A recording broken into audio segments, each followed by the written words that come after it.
Spirit of the living God, fall fresh on us. Spirit of the living God, fall fresh on us.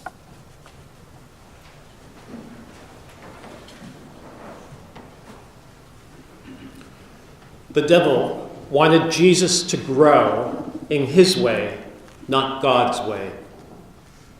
We too are tempted to grow in our ways, not in God's ways. The gospel introduces us to three types of temptations. With each temptation, it is possible for us to learn more deeply who God is and the way God's power is revealed through his Son, Jesus.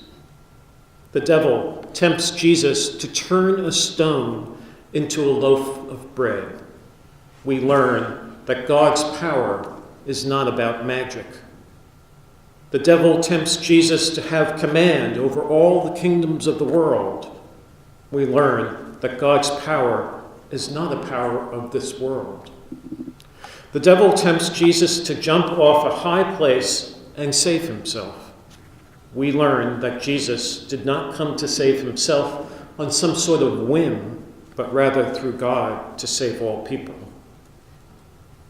The common thread in all three temptations in the gospel is an invitation for Jesus to be greater than he is.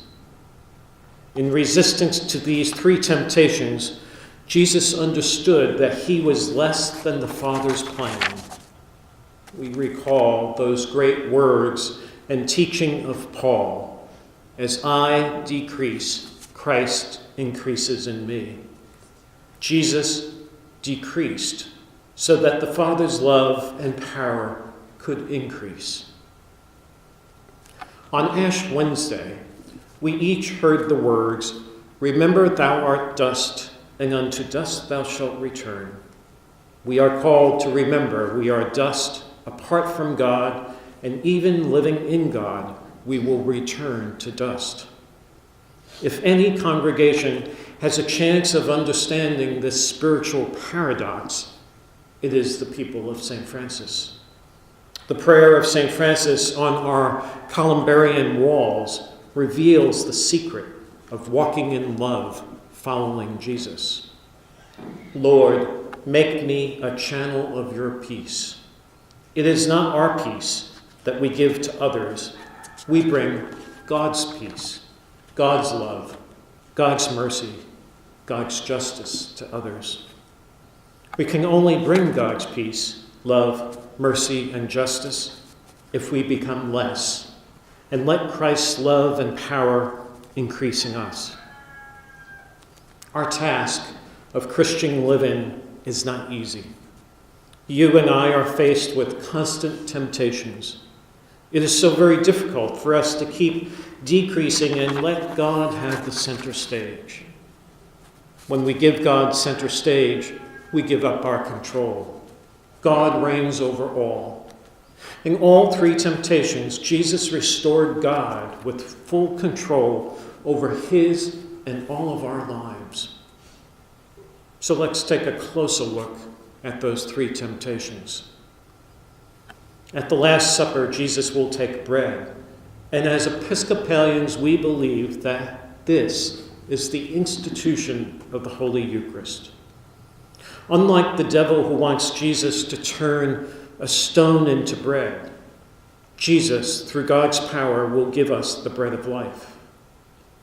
Many will follow the example of Jesus, and God's kingdom in heaven and on earth will grow.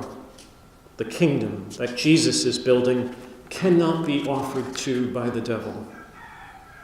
With Jesus' resurrection, he and God offer all humanity the means for salvation. The devil tempts Jesus to be the only one who is saved. Each of these temptations are about growth.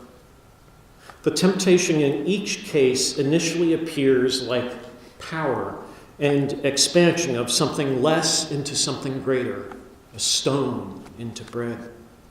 The devil's plans for growth are self-centered, wants it his way. Jesus and God's plan for growth restore all of us to the fullness of humanity into God's vision. There are some steps that you and I can follow when we encounter similar temptations. The first step in the spiritual life is to acknowledge that you and I are tempted by all sorts of corrosive earthly powers and loves that are apart from the power and love of God.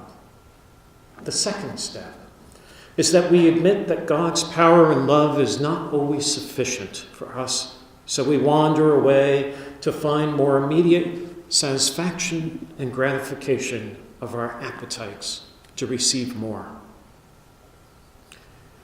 If we are fortunate enough not to be thoroughly lost in the second step of pursuing our own loves, that we are open, then we will be open to ways to return to the Lord. It is important to frequently examine the way we are living the Christian life, frequenting the sacraments, feeding others, not just ourselves, and then we are more likely to find our way back to the life of God that we read about and hear about in the Gospels. The third step is to come out of every temptation pointing to the power of God's love, and in doing so, to become less and let Christ's love increase in the world. To live this way, we have to stop taking care of God. We have to stop protecting God from those we think are not worthy of God's love.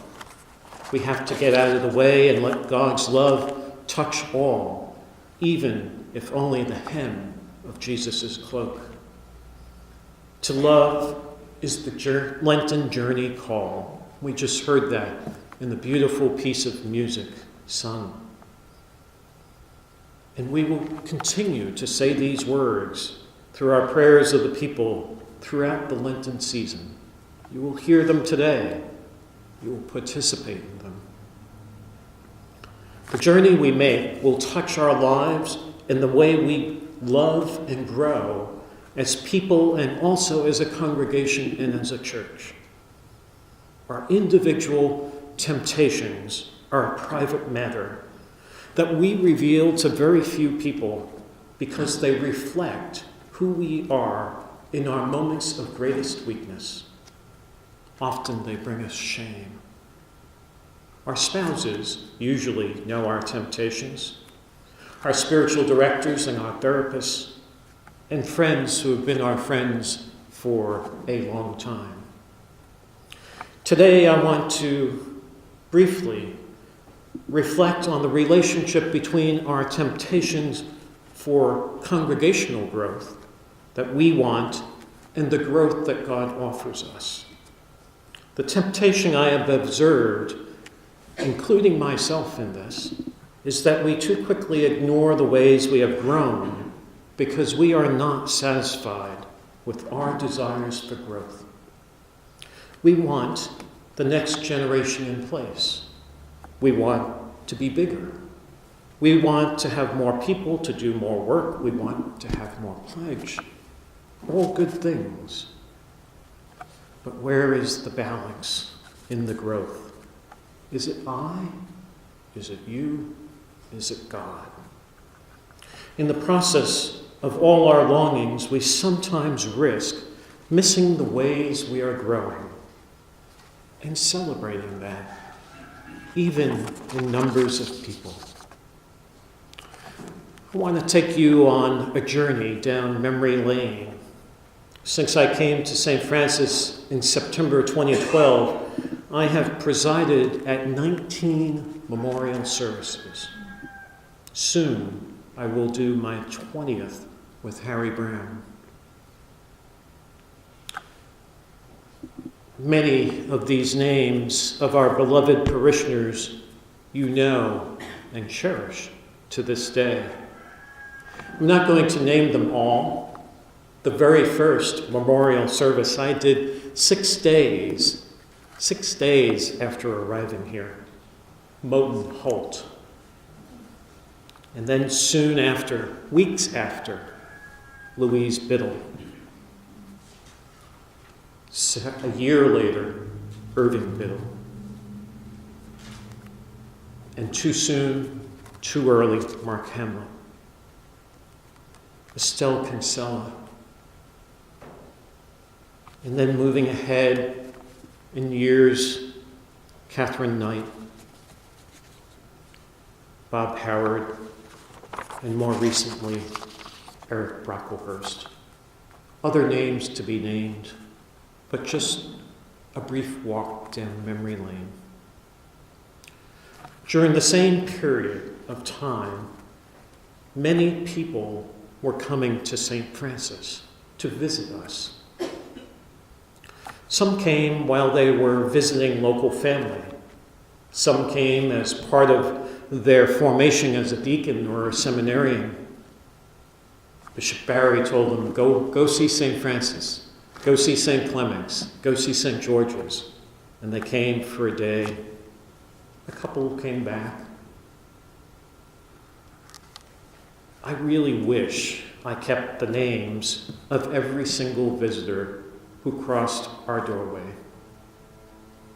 Immediately, I think of Bob and Dee Protino. I also think of Dallas Willard, a young man who came for a few weeks when he was new to town, working in Andrew Jones Financial Services in Fair Oaks Village. As a former businessman, I'm very cautious about numbers. Your vestry will attest to that. But over the last 4 years, I believe that we have had at least 50 visitors. I wish I had that list. I have kept a list of those 14 members who came to us as new or returning members, and these people have stayed with us. Some of them sit among us this day.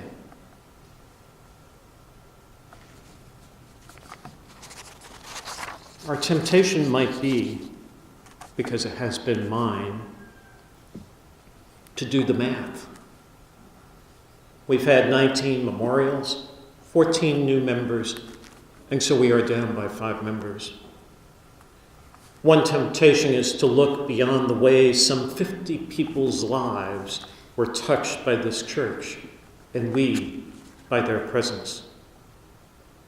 One temptation is to see all visitors as new catch for new members.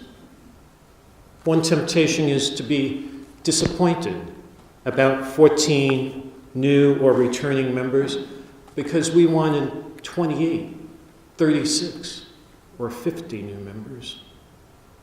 We're not satisfied. We want more. But as I said at the annual meeting, it's not about the numbers. It's not about us. And I think that's what Jesus is learning with the devil. It's not even about Jesus. It's about what God is doing through us in this place. Are we willing to become less so that God might increase St. Francis Church in God's ways?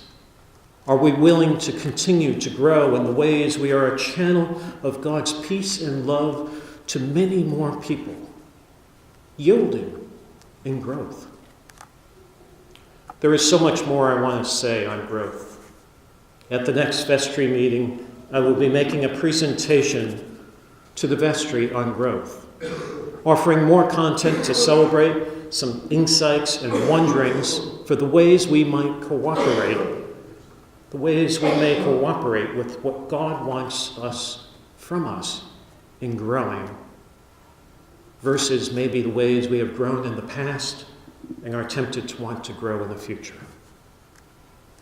In the meantime, throughout Lent, I have invited some of the 14 new and returning members to share their reflections with us.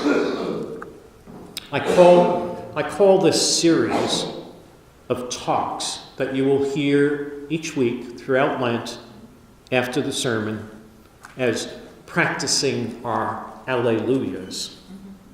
Each week, we will renew our memory and reignite our celebration and enthusiasm about the way these members found welcome of God in this place through the people of this congregation and your clergy.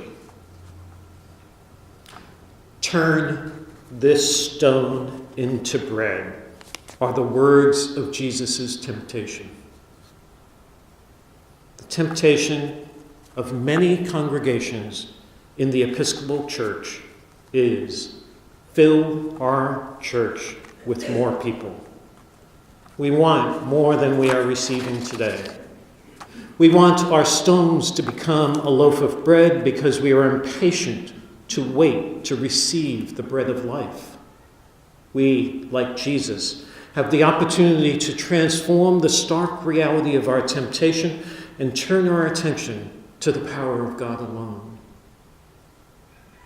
Will we let God change us in God's time? Change our congregation and our church to let God's growth take deep root. We may not be able to avoid the power of our temptations alone, but together we have a chance to do so. Again, an abbreviated reflection on growth that I will continue to come back to. And after I speak to the vestry, will come to you in town hall with more of my insights, some wonderings, and a pathway forward. So today is not the end, just a teaser. I've invited Mary Lee and Daniel Pennington, I believe Mary Lee is going to speak for us, to come before us to talk about their return to St. Francis and the welcome they received. If you don't know Mary Lee and Daniel, I hope you will take the opportunity to meet them today. Each week that someone speaks, I'm going to ask them to stand with me at the end, and as you're leaving, to shake hands and make sure that you know these people who have either returned, like Mary Lee and Daniel, or others who are new among us. I want you to know that Mary Lee and Daniel have been generously offering their creative vision, time, and money to help St. Francis Church become more visible in our community's local newspapers.